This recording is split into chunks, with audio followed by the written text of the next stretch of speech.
حبیب ایک دم ادرید، ایک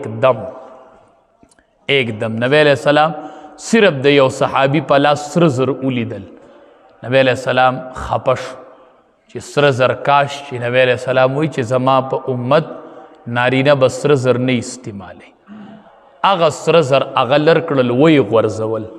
چا ورته وی دا سره زر دی مطلب دا نه و چې وی غورځوه، دی مطلب دا و چې استعمالوی مو خرڅ که قیمت په کارو راوله. هغه وی چې امام الانبیا پېښور شوی دی او ما لر کړي دي نو بیا به زه دې ته لاس نه کم واپس. صحابو له به الله مقام نه ورکو چې خبر به شو چې امام الانبیا په دې خبره خفه دی او دا کار ټیک نه دی، بیا به یې هغې څیز ته لاس کو نه لاس کو. نو الله څومره لوی مقام ورکړه چې د نبی علیه السلام خبره به یې قدرې واورېدله چې دا څیز ټیک نه دی، صحابي به بیا هغې څیز ته نه لاس کو. نو الله څومره لوی مقام صحابه کرامو له ورکړه. نن موږ د نبي کریم صلی الله علیه وسلم خبرې ښه اورو، ښه اورو چې دا د نبی علیه السلام خبره ده خو عمل پې نه کو. نبی علیہ السلام فرمائی الرحم معلقة بالعرش، دا رشتہ داری با انخطی پا عرش پوری، دا قیامت ورځ به یو رشتہ داری با پا عرش پوری انخطی. ار سڑے وائی چی اللہ زما دا عرش سورے نصیب کڑلے. ار سڑے دی فکر کی نہ دے دسی ورځ د چې بل سورے به وینه نو هر سړی به دغې د عرش سوري ته زور کوي چې ماله الله دلته سورې راکړي.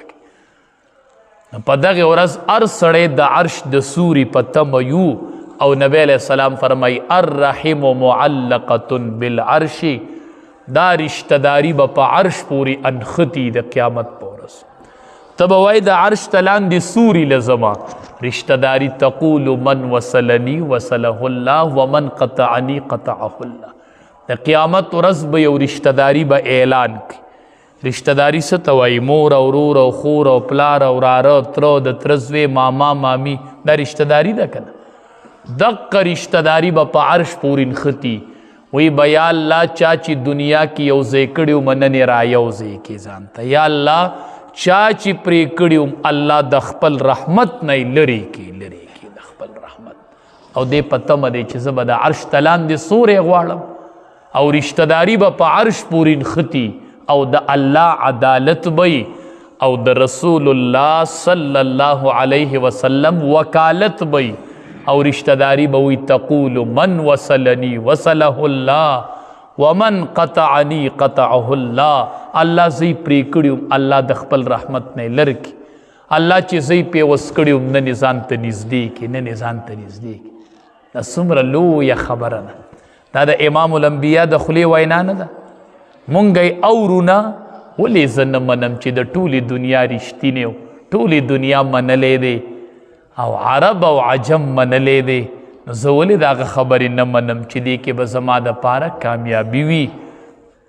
نو معمولی خبرو باندې رښتې د یو بل سره نه کټ کو، دا ډیره لویه ګناه کبیره ده. رشته کټ کول او رشته دار پرېښودل. عام کس سره بم تعلق نه خرابوي، جګړه به نه کوي، چا سره به قطع تعلق نه کوي. نبی علیہ السلام وفرمایل وی لا یحل لمسلم ان یهجر اخاه فوق ثلاث فمن هجر فوق ثلاث فمات دخل النار.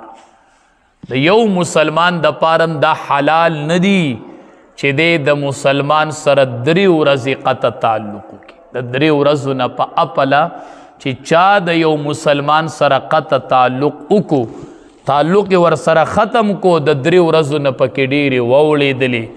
زه نه وامه، بل مولي صاحب نه وایي، د دواړو جهانو سردار فرمایي فمات، او دا سړی په دغې حالت کې مړ شو، دخل النار، د جهنم ته لاړ. د نبی علیہ السلام فرمایي. دا څومره وزني خبره ده، دا څومره د وزن خبره ده، دا څومره درنه په سړي لګي چې چا د مسلمان سره 3 ورځې قطع تعلق وکړو